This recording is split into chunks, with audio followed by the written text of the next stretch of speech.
अस्सलाम वालेकुम, hello and welcome to sports room. मैं हूं आपका मेजबान नजीबुल हसनैन। मेरे साथ स्टूडियो में मौजूद हैं our sports correspondent Shahid Hashmi sahab. Shahid साहब अस्सलाम वालेकुम, वेलकम टू द शो। जैसे कि आप सब जानते हैं कि पाकिस्तान और वेस्ट इंडीज के दरमियान 2 टेस्ट मैचेस की सीरीज का पहला मैच कल से शुरू हो रहा है। सीरीज की ट्रॉफी की रुनुमाई भी कर दी गई है। दोनों कप्तानों ने ट्रॉफी के हमरा फोटो सेशन भी करवाया। तो ये है अपडेट कल शुरू होने वाले इस पहले टेस्ट मैच के हवाले से। शाहिद साहब, अगर हेड टू हेड पर नजर डाली जाए तो बहुत बराबरी की रही है ये दोनों टीमें। जब उरूज आया तो उरूज आया, जवाल आया तो बड़े लंबे अरसे जवाल आया। दोनों का यही मसला रहा है। स्क्रीन पर भी हम दिखा देते हैं हेड टू हेड क्या रहा है। टोटल सीरीज खेली गई है 19, जिसमें से 6 पाकिस्तान जीता है, 5 वेस्ट इंडीज जीता है, 8 ड्रॉ हुई है। रिकॉर्ड इन वेस्ट इंडीज क्या है? 9 सीरीज में से पाकिस्तान 1 जीता है। रिकॉर्ड इन पाकिस्तान क्या है? 10 सीरीज में से वेस्ट इंडीज 1 जीता है। तो जैसे मैंने शुरू में कहा, बराबरी की क्रिकेट खेल रहे हैं दोनों। और पाकिस्तान तकरीबन 8 सीरीज शायद हो गई हैं, 2000 से हारा नहीं। और ये सवाल कल डैरिन सेमी से किसी वेस्ट इंडियन जर्नलिस्ट ने पूछा था कि आपने 2000 से पाकिस्तान को शिकस्त नहीं दी किसी सीरीज में, या तो बराबर होती है या एक सीरीज पाकिस्तान में अपने यहाँ जीता, 17 में वेस्ट इंडीज में जीता। तो उन्होंने कहा इस तरह तो हम 2003 से श्रीलंका से भी नहीं जीते थे। 23 साल बाद हम जीते हैं, तो हम 26 साल बाद पाकिस्तान से भी जीत सकते हैं। अभी हमने पाकिस्तान को 1991 के बाद पहली बार वनडे सीरीज हराई थी पिछले साल। तो ये सारी चीजें हैं, कॉन्फिडेंस है वेस्ट इंडीज के पास। और वेस्ट इंडीज के पास 2 ऑप्शंस हैं। सैमी ने इस सवाल का भी जवाब देते हुए कहा कि हमारे पास 2 ऑप्शन हैं। हम पाकिस्तान को बांग्लादेश की तरह फास्ट बॉलर से भी हरा सकते हैं, और उनके स्क्वाड में हर वक्त ऑलराउंडर्स की वजह से, जस्टिन ग्रेव्स की वजह से 4 तो फास्ट बॉलर खेलेंगे ही, और 2 स्पिनर भी वो अफोर्ड कर सकते हैं। हालांकि जमैल वॉरिकर नहीं पाकिस्तान के लिए बहुत ज्यादा होगा। उन्होंने कहा एक ऑप्शन हमारे पास ये है कि हम बांग्लादेश की तरह उन्हें फास्ट बॉलर से हरा दें, और एक ऑप्शन ये है कि हमने जैसे वेस्ट इंडीज ने पाकिस्तान में जाके सीरीज बराबर की थी, वॉरिकर ने 2 टेस्ट मैचों में 19 आउट किए थे, तो हम स्पिनर से भी हरा सकते हैं। तो वेस्ट इंडीज के पास 2 ऑप्शन है, और स्लाइटली जो सारे लोग कह रहे हैं फेवरेट्स भी वेस्ट इंडीज फेवरेट भी वेस्ट इंडीज है। फिर वो जो एक चीज एक्सप्लॉइट हो गई अगेंस्ट बांग्लादेश की, हम तेज बॉलर पे फंसते हैं, तो उनके पास एक राहिद राना नहीं है, उनके पास ऐसे बहुत सारे ऑप्शंस हैं। तो मुझे ऐसा लगता है कि जो हमने इस प्रैक्टिस मैच में देखा था, इस तरह की पिच तो नहीं होगी। आपको लगता है ऐसी ही होगी? जाहिर है वो आपको पिच ऐसी बना के आपको कोई फेवर नहीं कर सकते, ना ही वो अपने फ्रंट लाइन फास्ट बॉलर खिलाते हैं। एक ही फास्ट बॉलर जो उनका टेस्ट खेला हुआ है एंडरसन फिलिप्स, वो ये 4 डे मैच खेला था। बाकी उनकी टीम सारी वो यंगस्टर्स पे मबनी थी। एक केविन हॉज थे, टेज नारायण चंद्रपॉल इस टेस्ट मैच में खेलने के लिए फेवरेट हैं, इसलिए कि कैम्बल इंजर्ड हैं। और उनके थोड़ी सी कंट्रोवर्सी अलजारी जोसेफ को लेके हुई, जो टीम मैनेजमेंट से खुसूसन डैरिन सैमी से खुश नहीं है किसी बात पे। तो वही आके फिर सैमी ने बताया और बड़े तंजिया अंदाज में कहा कि आई डोंट नो, मेरे तो सर पे से गुजर गई बात कि उसने डिक्लाइन क्यों किया, जबकि 15 में वो शामिल था। फिर एंड में जब उसने डिक्लाइन किया, आई एम नॉट अवेलेबल, फिर उन्होंने कीमो पॉल को डाला। ठीक है। अच्छा, बैटिंग जो है दोनों टीमों की, जो हम बात कर रहे थे कि अल्लाह भरोसे बराबरी की क्रिकेट खेली है दोनों ने, इसका मेन रीजन बैटिंग है कि दोनों की बैटिंग एक ही तरीके की है। क्या आप इस बात से एग्री करते हैं? जो ज्यादा अच्छी बैटिंग करेगा वो टेस्ट मैच जीत जाएगा, टेस्ट सीरीज जीत जाएगा। अभी श्रीलंका के खिलाफ एक टेस्ट मैच में उन्होंने 626 कर दिए। श्रीलंका की बॉलिंग भी इतनी अच्छी नहीं थी, उनके 3-4 front line fast bowler injured थे। फिर सेकंड टेस्ट मैच के लिए पाथुम निशान का अनफिट हो गए। तो श्रीलंका को अपने मसाइल थे, उनके पास इतनी अच्छी फास्ट बॉलिंग नहीं थी। रिलेटिवली पाकिस्तान की फास्ट बॉलिंग बेहतर है।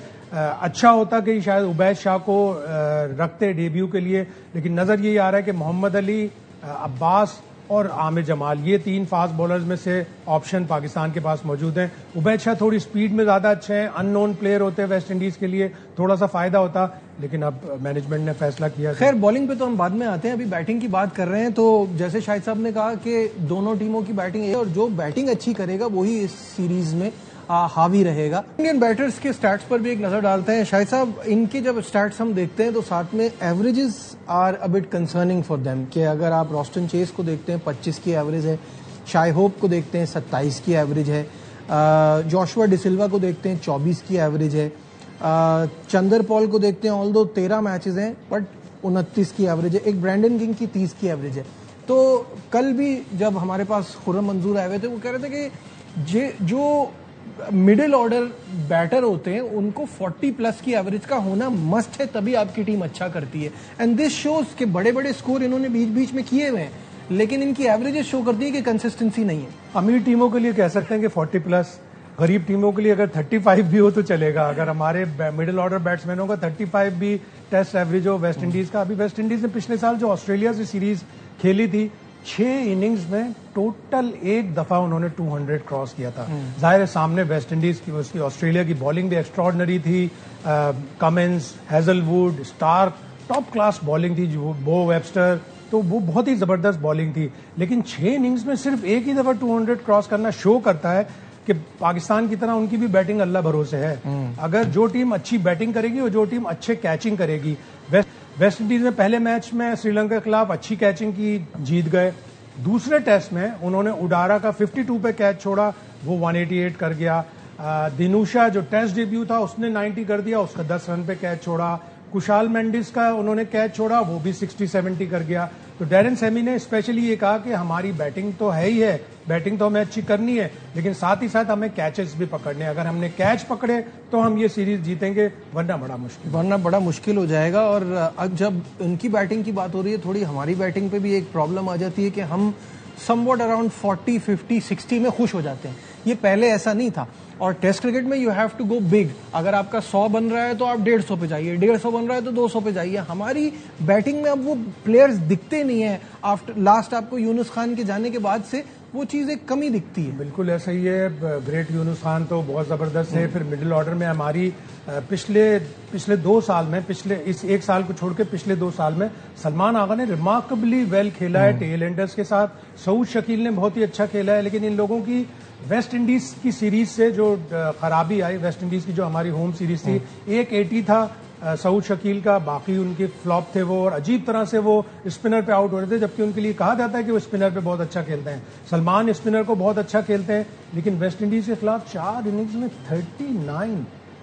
बांग्लादेश में उसने अच्छी बैटिंग की, लेकिन वो जिम्मेदारी नहीं ली कि 50 को 100 करें और 100 को 120 करें। अगर 100 भी पाकिस्तान की तरफ से बड़ा बन जाता, डैडी 100 बन जाता रिजवान की तरफ से या सलमान आगा की तरफ से, तो पाकिस्तान 2-0 नहीं हारता, 1-1 ड्रॉ करके आता सीरीज। वो बड़ा देखना पड़ेगा। और फिर पाकिस्तान क्या सिलेक्शन करता है, मेरे हिसाब से या हम आपके हिसाब से, हम सब लोगों के हिसाब से, जो एनालिस्ट है, इमाम और अब्दुल्ला फजल एक टीम में नहीं खेल सकते।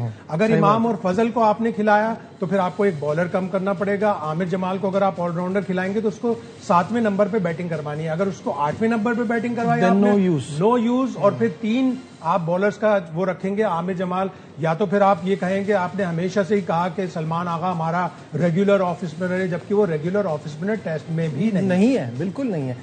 शाहिद साहब, अब इसमें ये वाली बात भी आ जाती है ना कि अब जो पिछले मैचेस की बात कर रहे हैं उसमें मुझे कहीं ना कहीं ऐसा लगता है कि टीम एक पेज पे नहीं थी विद शान एज कैप्टन। ये फीलिंग आती है कि उनको वो सपोर्ट नहीं मिली। ठीक है, रिजल्ट्स अच्छे नहीं आए, उनकी भी अपनी गलतियां हैं, बट वो सपोर्ट नहीं मिली। जब बाबर कप्तान होते हैं तो टीम में उनके लिए सपोर्ट भी होती है, उनकी अपनी परफॉर्मेंस भी अच्छी आती है। तो ये रिजल्ट्स को चेंज करने में हेल्प करेगा। मुझे तो बहुत लगा कि शान को जैसे प्लेयरों की सपोर्ट नहीं है, और फिर उसके लंबे स्कोर नहीं हुए। एक केप टाउन में बड़ा अच्छा उसने 100 बनाया था। जब captain lead from the front करता है तो फिर उसको पूरी सपोर्ट भी मिलती है। सामने वाले भी कहते हैं यार कैप्टन ने कर दिया तो हमें भी कुछ ना कुछ करना है। अगर कैप्टन नहीं करता तो फिर बाकी प्लेयर भी कहते हैं कि हमारी जिम्मेदारी भी नहीं रही हो। बल्कि ऐसे 1-2 सुनने में भी आई कितनी सच्चाई कि किसी को पूछा उसने, शान ने, तो सामने से उसको जवाब आया कि आप अपनी कारकर्दगी के ऊपर पहले नजर डालें। तो अगर कप्तान की कारकर्दगी नहीं होती तो फिर सामने से वो इंस्पायर भी नहीं कर पाता, वो अकाउंटेबिलिटी भी नहीं ले पाता अपने प्लेयरों से। लेकिन ओवरऑल ज्यादा अच्छा होगा। हाँ, ये तो लास्ट सीरीज की बात करें ना, लेकिन ओवरऑल तो जो हम बात करते हैं, कुछ ही प्लेयर्स तो नजर आते हैं जिसमें सऊद शकील हैं, शान है, आपने अभी सलमान अली आगा का नाम लिया, रिजवान। इनकी परफॉर्मेंस ही टेस्ट में आपको अच्छी दिखी है, वरना तो कोई बड़े स्कोर नहीं कर रहा था। तो एक जमाने में आपको जो सबसे पहली सीरीज थी बाबर आजम के एज कैप्टन 2020-21 में साउथ अफ्रीका के खिलाफ, आखिरी टेस्ट पिंडी में पाकिस्तान को जितवाने वाला रिजवान था।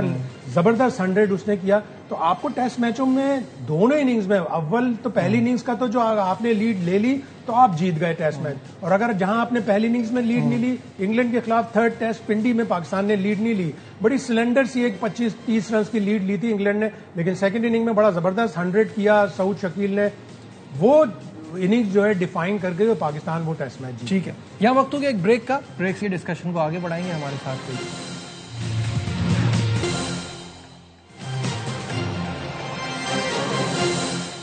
Glad to have you back once again to Sports Room। Shahid Hashmi साहब हमारे साथ हैं। टेस्ट सीरीज में फास्ट बॉलर्स का किरदार बड़ा अहम रहेगा वेस्ट इंडीज के पास पेस बैटरी बड़ी खतरनाक है अभी, क्योंकि हम थोड़ी देर पहले यही बात कर रहे थे कि पाकिस्तान को जिस तरह से एक्सप्लॉइट किया गया है अगेंस्ट बांग्लादेश, जिस तरह से बांग्लादेश ने वो वीक लिंक आपका निकाला कि पेस बॉलर्स पे आप कमजोर नजर आए। देखिए दोनों टीमों की क्या है, कैसी है। पहले वेस्ट इंडीज की बॉलिंग पे स्टैट्स पर नजर डालते हैं और कैमर रोच के 89 मैचेस में 300 विकेट्स हैं, जेडन सील्स की 102, वारिकिन जिन्होंने पाकिस्तान आके बड़ी जबरदस्त सीरीज खेली थी 78 विकेट्स हैं 23 मैचेस में, शमार जोसेफ के 13 मैचेस में 58 विकेट्स हैं, जस्टिन ग्रीव्स के 16 मैचेस में 24 विकेटें हैं।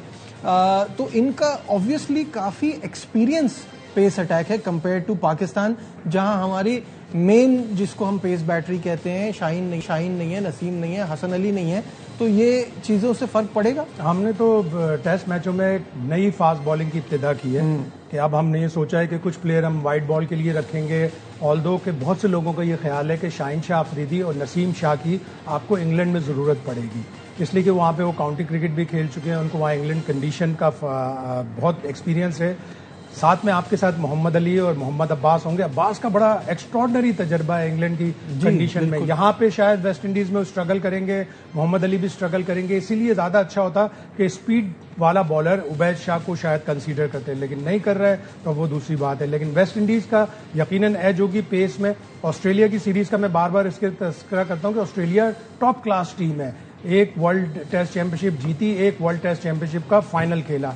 तो जब वो गए वेस्ट इंडीज तो उनकी जो 60 विकेटें गिनी 6 इनिंग्स में, उसमें से 58 वेस्ट इंडीज के फास्ट बॉलर्स ने ली। 22 विकेट्स इन 3 टेस्ट मैचेस की 6 इनिंग्स में शमार जोसेफ ने ली। उसमें कीमर रॉच नहीं खेला था, अल्जारी जोसेफ की अलबत्ता उन्हें कमी महसूस होगी, लेकिन अल्जारी जोसेफ से ज्यादा एक्सपीरियंस कीमर रॉच का है और वो पाकिस्तान के खिलाफ, और अगेन वेस्ट इंडीज में उसका स्ट्राइक रेट भी बहुत अच्छा है और एवरेज भी 22 के करीब है, बाहर ज्यादा है, वेस्ट इंडीज में बहुत जबरदस्त है। तो आपको फास्ट बॉलिंग में उनकी फास्ट बॉलिंग को झेलना होगा। अगर तो पिच ड्राई होती है और थोड़ी स्पिन के लिए मदद करती है, उसके बावजूद भी उनके फास्ट बॉलर्स की इतनी स्पीड है कि आपको वो मुसीबत डालेंगे। बिल्कुल ठीक है, और ऑब्वियसली सीरीज का आगाज कल से होगा। बहुत सारे फैसले हैं जो पाकिस्तान की इस टीम को लेने हैं और देखते हैं कि मसला ये भी है कि वेस्ट इंडीज में लोग जरा देर से सो के उठते हैं, थोड़ी रात को लेट नाइट पार्टीज करते हैं, तो कुछ पता नहीं चल रहा कि क्यूरेटर कहाँ है, पिच कैसी बनेगी। Exactly. लेकिन चूंकि पहला टेस्ट मैच हो रहा है इस ग्राउंड पर, इसलिए कोई फास्ट पिच नहीं होगी, और यहाँ पे उन्होंने कमाल है कि यहीं पे उसी वेन्यू पे उन्होंने 4 डे मैच भी करा दिया। बिल्कुल ठीक है, यहीं पे 4 डे मैच भी हुआ, यहीं पे ये टेस्ट मैच होगा। क्या होता है ये तो आने वाला वक्त ही बताएगा। जल्दी से हम थोड़ी सी कॉमनवेल्थ गेम्स की बात कर लेते हैं। 23वां कॉमनवेल्थ गेम्स ग्लासगो में रंगारंग इसका आगाज हो गया है और इफ्तिताई तकरीब में किंग चार्ल्स ने खुसूसी शिरकत की। 36 रुकनी पाकिस्तानी दस्ते की जो क़यादत कर रहे हैं वो हैं Olympic gold medalist Arshad Nadeem. Shahid sahab, क्या एक्सपेक्टेशन है? मेन एक्सपेक्टेशन तो अरशद नदीम से ही है। स्विट्जरलैंड में जो जैवलिन थ्रो का मुकाबला हुआ था उसमें इतनी अच्छी थ्रो नहीं कर सके, लेकिन उनके कोच ने ये कहा कि बड़ी वेट कंडीशंस थी, सारी आउटफील्ड वेट थी, यूरोपियंस इसीलिए जीत गए। हमारे बंदे को वेट कंडीशंस में इतनी भागने की भी आदत नहीं है, पानी भी चप चप कर रहा होता है, उसके स्टेप्स भी सही नहीं आए। उम्मीद है कि वो अपनी ओलंपिक्स की कारकर्दगी अगर 92.97 वाली नहीं तो एटलीस्ट 90 तो क्रॉस करेंगे। जी, तो बड़े एक्साइटिंग मुकाबले देखने को मिलेंगे। पाकिस्तानी रेसलर इनाम बट का कहना है कि कॉमनवेल्थ गेम्स में रेसलिंग को शामिल ना करना ये सबके लिए मायूसी की बात है, लेकिन उन्होंने पाकिस्तान के इस दस्ते के लिए नेक ख्वाहिशात का इजहार किया है। आइए आपको दिखाते हैं। गेम्स का आगाज हो गया है, लेकिन अनफॉर्चुनेटली इस एडिशन में रेसलिंग को शामिल नहीं किया गया, जिसकी वजह से तमाम पहलवान कम्युनिटी बहुत ज्यादा गम में मुब्तला है, क्योंकि पिछले काफी अरसे से 15 से 20 साल हो गए हैं जो हमारे रेसलर हैं बहुत अच्छा आउटस्टैंडिंग परफॉर्म करते हैं और पाकिस्तान के लिए बहुत ज्यादा मेडल जीतते हैं। हमारा जो कॉन्टिजेंट वहां पर शिरकत कर रहा है, मैं उन्हें बेस्ट ऑफ लक कहता हूं और इंशाल्लाह हमें बहुत उम्मीद है कि हमारे खिलाड़ी पाकिस्तान का सब हिलाली परचम कॉमनवेल्थ में लहराएंगे। शायद साहब, रेसलिंग का ना होना और इनकी ये शिकायत कितनी जायज है? बिल्कुल जायज़ है। रेसलिंग और वेट लिफ्टिंग वो 2 डिसिप्लिन है जिसमें पाकिस्तान हमेशा अच्छा करता है, मेडल भी ले सकता है। नो बट के साथ ज्यादती हो रही है और इसका मैं कहता हूं कि और इसको प्रोटेस्ट करना चाहिए। वजीर आजम को इसका नोटिस लेना चाहिए कि हमारी स्पोर्ट्स बॉडीज उन खेलों के साथ क्यों ज्यादती करती हैं जो मेडल प्रोस्पेक्ट्स होते हैं। ठीक है, बहुत बहुत शुक्रिया। शाहिद हाशमी साथ थे, हमारी बेस्ट विशेस हैं पाकिस्तानी दस्ते के लिए, कॉमनवेल्थ गेम्स में अच्छा कर आए और कल जब टेस्ट मैच शुरू हो तो पाकिस्तान टीम भी अच्छे फैसले करे। आज के प्रोग्राम में बस इतना ही। दीजिए अपने मेजबान नजीबुल हसनैन को इजाजत। अपना बहुत ख्याल रखिए। अल्लाह हाफिज।